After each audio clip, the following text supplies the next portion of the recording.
Hello everyone, welcome to this amazing show titled Interview with the Catalyst. It's our first in the series where we'll be interviewing this amazing, phenomenal man to milk, extract and get a lot of wisdom from him. And we're starting from the beginning on this inaugural show. What's the beginning? Is how do you set and achieve your life goals? Welcome, Mr. Catalyst. Hey, Fofo, what's up? I'm good, man. I'm good. The purpose of this interview is to help you be all that you were born to be. I want to start by asking you this question. You know, a lot of people set goals, whether consciously or unconsciously. Alright.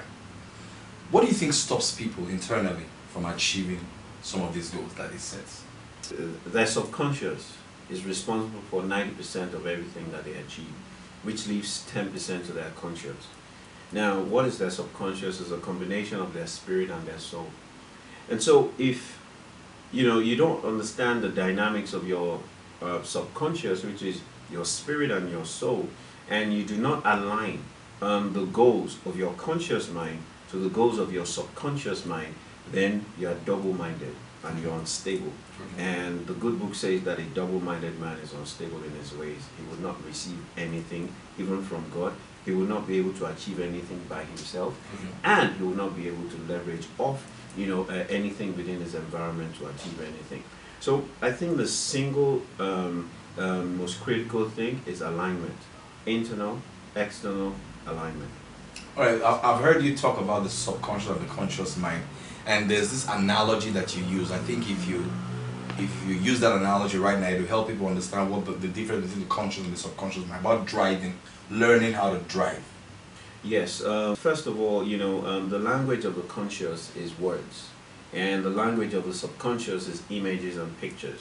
But there are different dynamics of learning, and the first dynamic of learning is you get to the point where you are unconscious about your incompetence about something, and that is when you want to start to learn to drive. You've seen people drive, and you just think that should be is a normal thing. Me too, I should be able to drive. So you get into the car and you crank that engine and you try and move the car and you realize that I can't do it, or you have an accident. Then at that point you're at the level of unconscious incompetence. Okay.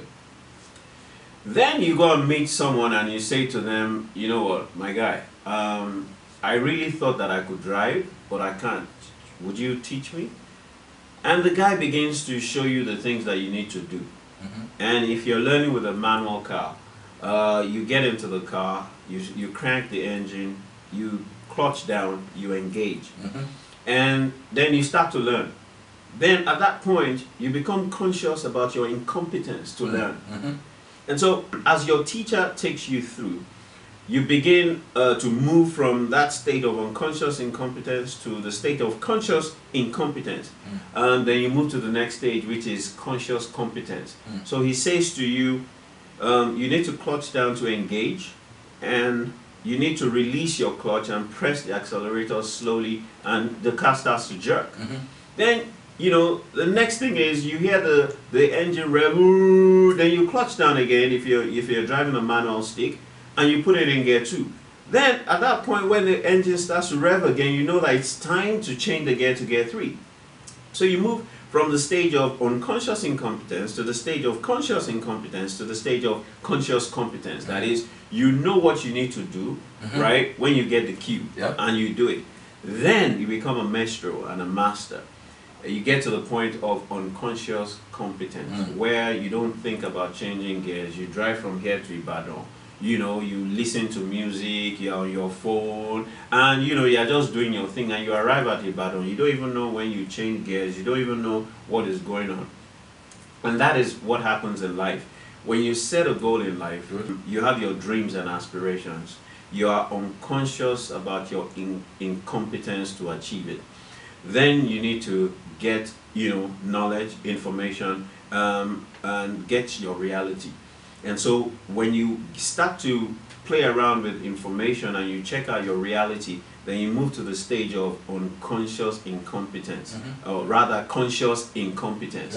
Then you move to the next stage as you continue to apply yourself and you continue to work within the dynamics and the science of setting goals, you move to the level of conscious competence. Then ultimately you find yourself striving, you find yourself overcoming all the barriers, you find yourself negotiating all your reality towards achieving your dreams. Then you move to the stage of, unconscious competence. I'm going to come back to that conscious part again, but I want to ask a question. Do you have an affirmation CD? Yeah. That is changing a lot of people's lives. I listen to it a lot, What role does affirmation play in transferring that invincible to the visible? I mean, there are many stages in between, but I'll just take you straight. Now, for our listener, affirmation simply means spoken words, positive words that you speak. All right, go ahead. There are many in betweens and many stages in between when you sit down to want to set your goal, and when you get to the point where you affirm your goals. But the very first thing is, when we started this interview, I said that the very first place that you need to start with setting goals is you need to see the end clearly. Brilliant. So now let's assume that my goal is by the 31st of December 2025 to have $1 billion in my account. Okay? Now the way we begin to set goals, and there are rules of setting goals. The way you begin to set that goal is, this is the 31st of December 2025 and I have $1 billion in my bank account. Now that becomes your affirmation. Okay, because you need to visualize it, you need to see it. Now, the psychology of goal setting requires that you feel it, requires that you hear it, requires that you see it with your inner eyes, requires that you write it down in the present or in the past tense, requires that it is inspiring and motivating to you, requires that it is measurable, which means that you affirm it, and in different ways: visual affirmation, audio affirmation, and kinesthetic affirmation. Now, how do you do all of those three? The first thing you do is, every vision or every goal that you write, every goal that you set, you must write it down. Now, you must write the vision down, you must make it plain such that you read it regularly will run with it. There is a power that is inherent in you writing your goals down. But don't write your goals down as an aspiration. Write your goal down as something that has already happened. Now, the reason why is what has already been done, what has already been achieved in the realm of your imagination, visual realm, cannot be stopped. Now, so what you do is you switch to the psychology of it. You imagine that this is the 31st of December 2025 and picture the $1 million in your bank account. In fact, go open a bank account, get a check leaf, and write yourself a check of $1 million and put it where you can constantly visualize it. On your mirror, put it as screensaver on your laptop. Print out yourself a dummy statement of account that says that you have $1 million in your account, and record an audio message that says that, "Hey, Lanre, congratulations. We're happy to announce to you that you have $1 million in your account, and this is the 31st of December 2025. Now, those three things affirm you. You have set your goals, you have visualized it, you have seen it with your internal eyes. You have also written it down, you've seen it with your external eyes. And by virtue of that, right, when you begin to repeat it to yourself, there is a particular way that you feel. Now, when I say, Pofo, I'm going to give you $1,000, right? It's a different feeling from when I hand you over that $1,000. Now, when I say I'm going to give you 1,000 naira, there is a different feeling that you get from when I give you the 1,000 naira. So when I say, Pofo, I'm going to give you $1,000, right? You feel a particular way. But when I say, Pofo, take $1,000, there's a feeling of accomplishment that you get when you receive it. Now, there's no different in the psychology of it. When you imagine that you have received it, you will feel as though you already have it. Then you will manifest it. And that's why the good book in Mark 11:23-24 says, when you pray, believe that you have it, then you have it. So believing is seeing. Seeing is not believing. Now, when you set a goal, you've got to believe that it is done. And the way to believe that it is done, the way you trick your subconscious mind, is to state it as if it is already done. And you write it down as if it is already done. And you say to yourself as if it is already done. Then you begin to feel as if it is already done. Then it will be done. So the critical thing is to understand that there is a science and there's a psychology to setting every single goal that you set. Now, beyond that is you need to take it to the next level when you activate that goal. Now, because you've written that goal on a plain sheet of paper, you've written it in the format that you need to write it in. You've read it, you know it by heart, and you've said it to yourself. You put down that sheet of paper, and you create a zone and a feeling where you step into it, and you step into your future. And you close your eyes and you imagine yourself, what people are saying to you. The day that you hit the $1 million, when people hear that you have the $1 million, what are people saying to you? Who else is benefiting from that $1 million? Are you going to pay a certain percentage towards helping the less privileged? So who else is going to benefit from it? How are you going to celebrate it? What treat are you going to give yourself? And so you close your eyes and you begin to imagine all of these things. You imagine what you're wearing. You imagine where you are at when you heard that news. And so you activate the power of that goal. And once you do that, it is too late. But one of the things that you must also do is you must recall 2 things that you achieved in the past. So say, for example, this is the 31st of December 2025. I have $1 million in my account, just as I achieved it when I had $100,000 in my account on the 31st of December 2018. Just as I had $100,000 in my account on the 31st of December 2015. To bring a past successful experience and superimposes on it. Now you create what we call an alignment, where your past, your present, and your future merge into one. And so your subconscious mind can't relate that it's a future event. It relates it as a past event. And I'll bring you to remembrance of one phenomenal thing that happened also in the Bible. David was about to fight Goliath. And David says, I'm going to bring you down. You, this uncircumcised Philistine. Just as I killed the lion and just as I killed the bear. David was drawing on the power of the subconscious. He was aligning his past achievements with his aspiration and his goal. And guess what? He killed Goliath. Now, when you believe that you have received that goal, following this process that you just said now, it also affects your language. Does it? Yeah, it affects everything. Because you're not going to be telling people that I am going to. I'm a believer, and I'm an ardent reader, and I read everything that can help man be all that it can be. And I draw a lot of powerful references and stories from the Bible. This gives us a good foundation to launch out on.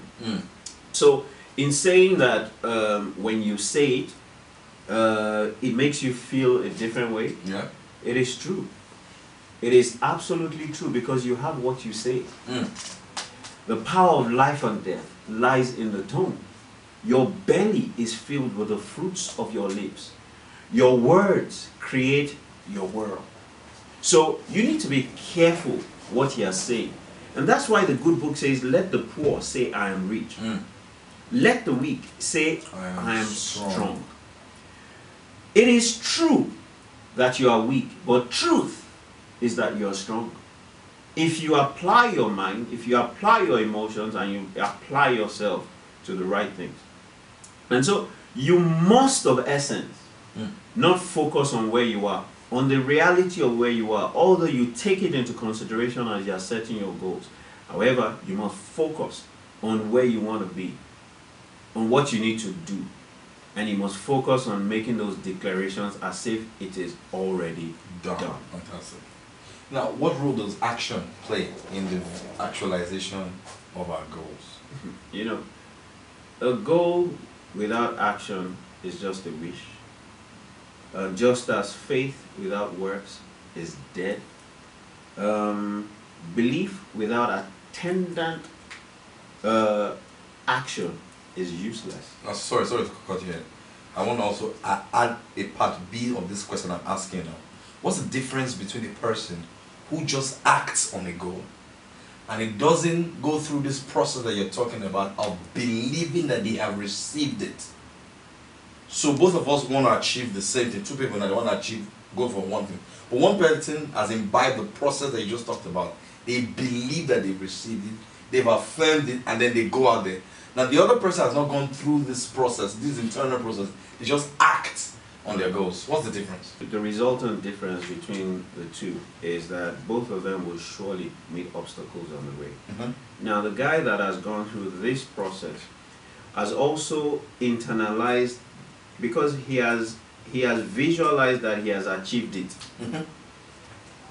During his visualization and he's writing down the goal, he's asking himself, what tried to stop me and how did I overcome it? Now the guy that hasn't gone through the process hasn't visualized, hasn't taken consideration of potential barriers or real barriers.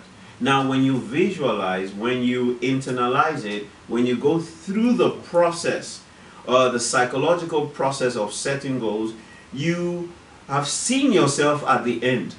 You feel yourself at the end. You have declared it. And so everything during the process of you journeying from where you are towards where you deserve to be, or where you have arrived, right? There's a process and a journey and a path.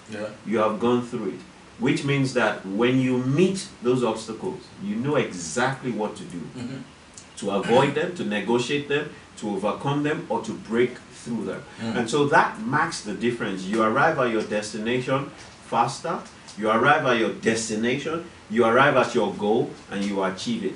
The person that hasn't gone through that process oftentimes does not achieve their goal. Fantastic. So it's not just about setting a goal, right, and taking action. It's about scenario playing, it's about imagination, it's about visualization. And it always brings me back to Jose Mourinho. I think he's one of the most phenomenal coaches in the world. Jose Mourinho plays every scenario before every game. So I remember when he was the coach of Inter Milan, and they were going to play against Barcelona in the Champions League. Jose Mourinho played the scenario of the red card, 2 red cards, 3 red cards, and they practiced it every single day towards that match. And he played the scenario of free kicks, penalties, and they played those scenarios, and they identified who would play those free kicks. They played the scenario of the locations that the free kicks will come from. Now if you remember that semi-final match, a certain gentleman was about to be substituted, and there was a free kick in a particular location after they had gotten 1 red card. And Jose Mourinho said to them, no, don't change him yet. Remember that scenario we played in training, and the gentleman scored.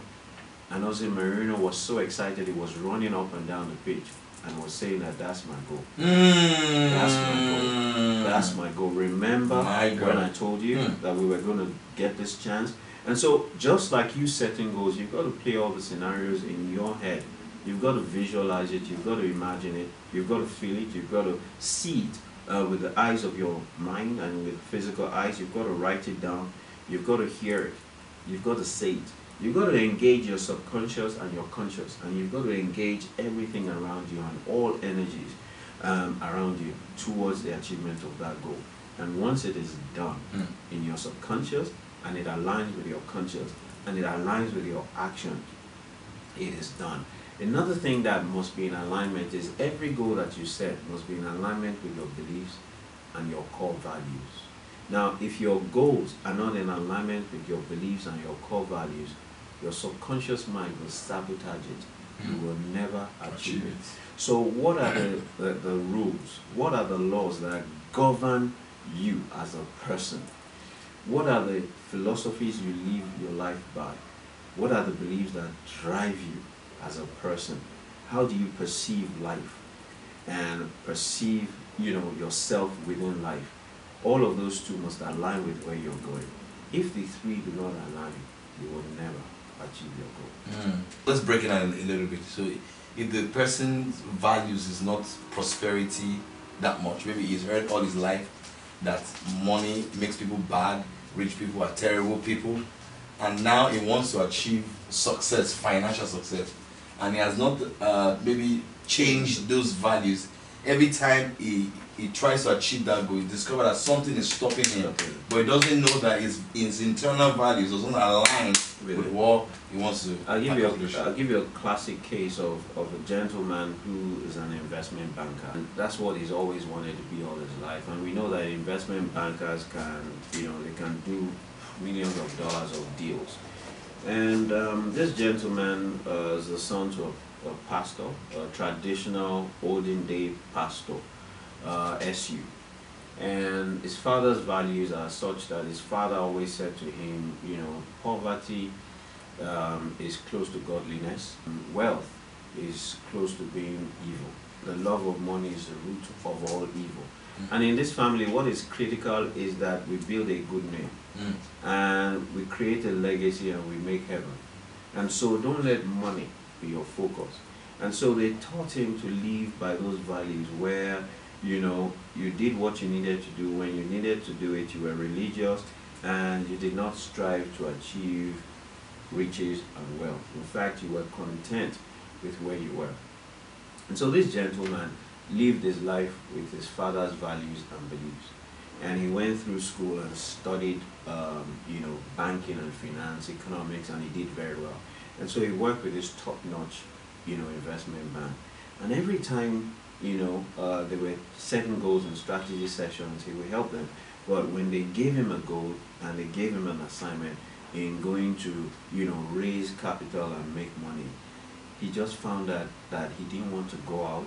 And when they forced him to go out, he never met his target until we met with him. And when we met with him, we got him to set goals. The gentleman wanted to succeed. He wanted to meet every goal on his team. He wanted to raise capital. He wanted to become wealthy. And he set that goal, it was a laudable goal. But every time he was having challenges. And so we did, a diagnostic of his beliefs. We did a diagnostic of his core values. And we realized he was living his father's beliefs and values. And we asked him, what is your father's outcome?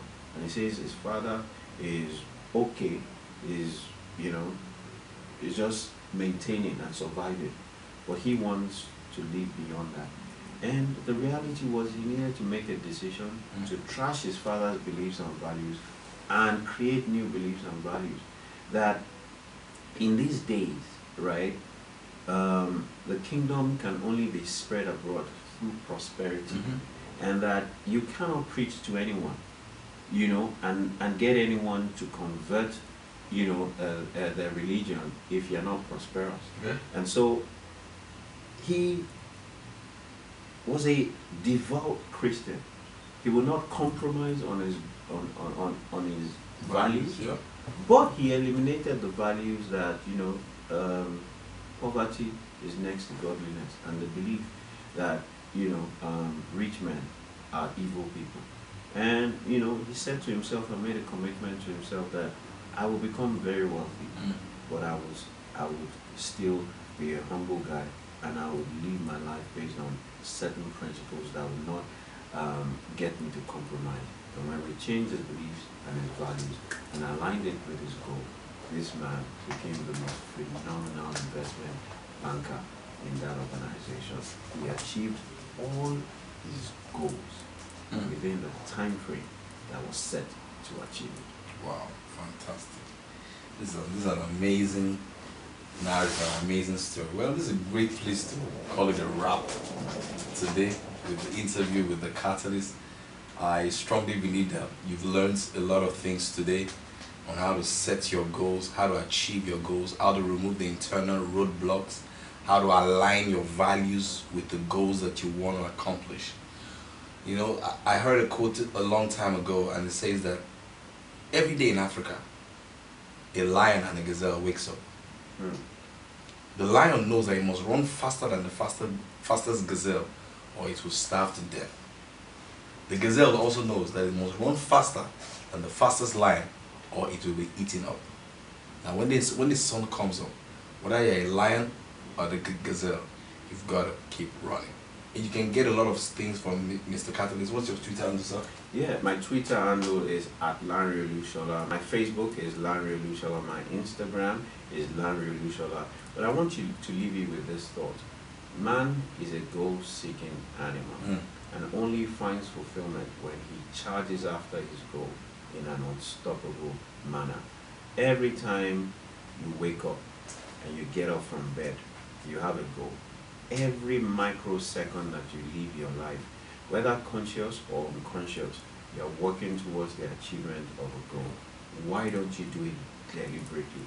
Now, this is the 8th month this year. You can start all over again. You can still achieve all of the goals that you set in January. Now, there are certain classes that we run, life success coaching classes. Fantastic. That teach you the art, the science, and the psychology of setting goals. And the testimonies are phenomenal. And the next life success coaching class is running from the 1st to the 6th of September 2014. You don't want to miss it. There have been people that have come and they've achieved all their goals. You don't be different. Remember that you need to take action. This is one action that you must take. Until I come away again next time, this is Powerful saying, have an amazing day.